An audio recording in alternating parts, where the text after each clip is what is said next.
Assalamualaikum warahmatullahi wabarakatuh. Perkenalkan, nama saya Aro Alamsyah. Di sini saya akan mencoba menjabarkan sedikit tentang mekanisme operasional dan bagi hasil pada bank syariah. Sebelum itu, marilah kita ketahui dulu mekanisme operasional pada bank konvensional dan bank syariah. Di dalam mekanismenya, yang membedakan itu hanyalah pada di bank konvensional terdapat bunga, di bank syariah itu terdapat dengan namanya nisbah atau bagi hasil. Lalu dalam penyebutannya juga berbeda antara hubungan antara bank dan nasabah. Di konvensional itu disebut dengan debitur dan kreditur. Di bank syariah disebut dengan sohibul mal, pemilik dana, dan mudharib sebagai pengelola dana. Di satu sisi nasabah bisa sebagai sohibul mal, di bank juga bisa jadi sohibul mal, dan bank juga bisa jadi mudharib, dan satu sisi juga bisa menjadi mudharib. Nah, lalu di di di bank syariah, keuntungan atau margin yang mereka dapat itu dari namanya bagi hasil atau nisbah. Sedangkan di bank konvensional itu disebut dengan bunga. Tadi juga terdapat perbedaannya itu tidak hanya itu, tapi secara umum hanyalah secara yang tadi saya sebutkan perbedaannya. Tapi masih banyak lagi perbedaan yang ada pada bank syariah dan bank konvensional. Nah, faktor yang mempengaruhi bagi hasil: jumlah dana yang tersedia, seperti saldo harian dan saldo rata-rata bulanan, sudah modal, simpanan masyarakat, dan juga sumber lain atau sukuk gitu, dan penempatan dari bank syariah lain. Dua, nama investment rate, persentase jumlah dana simpanan yang dapat disalurkan atau diinvestasikan ke dalam pembiayaan. Dikenal dengan FDR, Financial to Deposit Ratio. Contohnya seperti ini: total pembiayaan yang ada di bank syariah itu sebesar 80 miliar. Total pendanaan di bank syariah ada 100 miliar. Jadi FDR-nya itu 80 miliar dibagi 100 miliar dikali dengan 100%, total adalah 80% yang ada FDR di bank syariah. Kedua, itu ada nisbah bagi hasil, seperti nisbah bank dengan nisbah nasabah sebesar 60 banding 40. Berarti dari 100 untuk bank syariah yakni sebesar 60%, dan untuk nasabah adalah 40%. Nah, yang selanjutnya ada namanya tingkat pendapatan pembiayaan, yield to financing. Pendapatan dari aktivitas pembiayaan akan menentukan bagi hasil kepada nasabah. Pembiayaan bermasalah akan menyebabkan pendapatan bagi hasil akan berkurang. Contoh kasusnya seperti ini: Ibu Sinta mempunyai tabungan di bank syariah amanah sebesar 100 juta dengan nisbah 70 banding 30.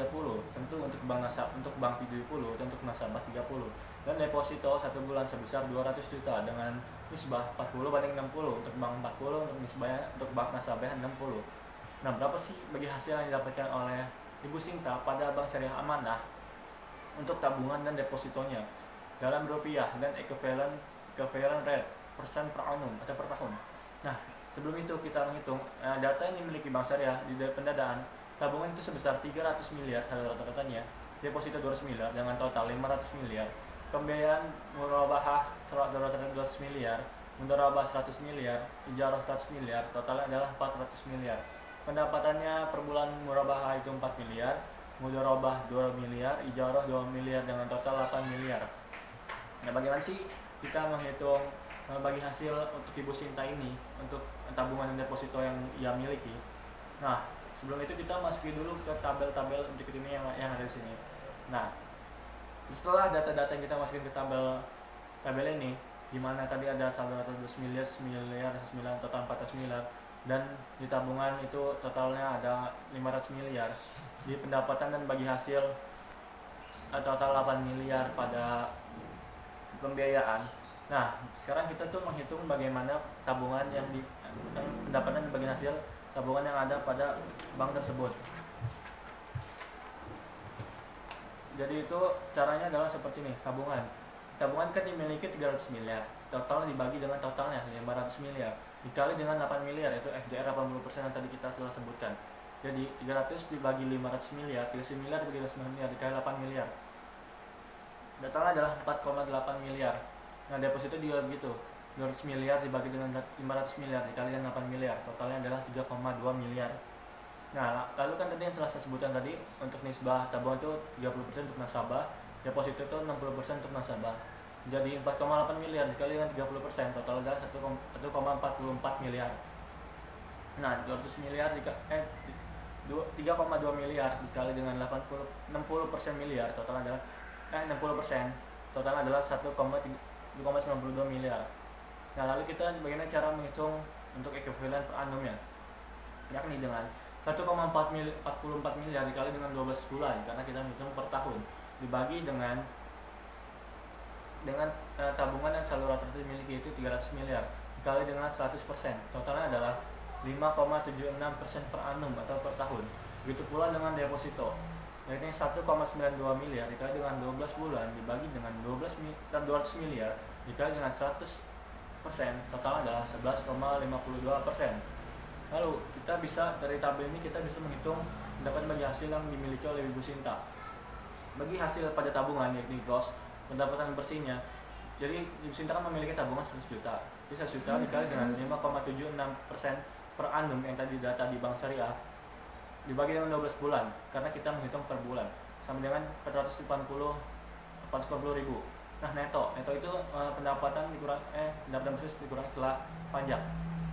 Seperti tadi gross kan sudah dihitung, itu 490 miliar dikurang 480 ribu dikurang dengan 20% pajaknya, yaitu 20% dikali dengan 490 ribu, total adalah 490 ribu dikurang dengan 96 ribu, total adalah 384 ribu. Nah, lanjut ke deposito yang akan dimiliki. Bagi hasil deposito yang akan dimiliki oleh Ibu Sinta ini sebesar grossnya itu 200 juta dikali dengan 11,52% per annum dibagi dengan 12 sama dengan 1.920 ribu. Nah, netonya pendapatan setelah pajaknya adalah gross dikurangi pajak 20%, yaitu 1.920 ribu dikurang dengan 20% dikali dengan 1.920 ribu, totalnya adalah 1.920 ribu dikurang dengan 384 ribu, totalnya adalah 1.536 ribu rupiah. Jadi Ibu Sinta yang menabung di Bank Syariah Amanah tabungan sebesar 100 juta dan deposito sebesar 200 juta akan memiliki biaya hasil netonya itu pendapatan bersih setelah pajak adalah 394 ribu untuk tabungan dan 1.536 ribu untuk deposito yang akan dimiliki oleh Ibu Sinta. Demikian penjelasan mekanisme operasional dan bagi hasil pada Bank Syariah dari saya. Jika terdapat kesalahan kata maupun ucapan, saya memohon maaf sebesar-besarnya. Wassalamualaikum warahmatullahi wabarakatuh.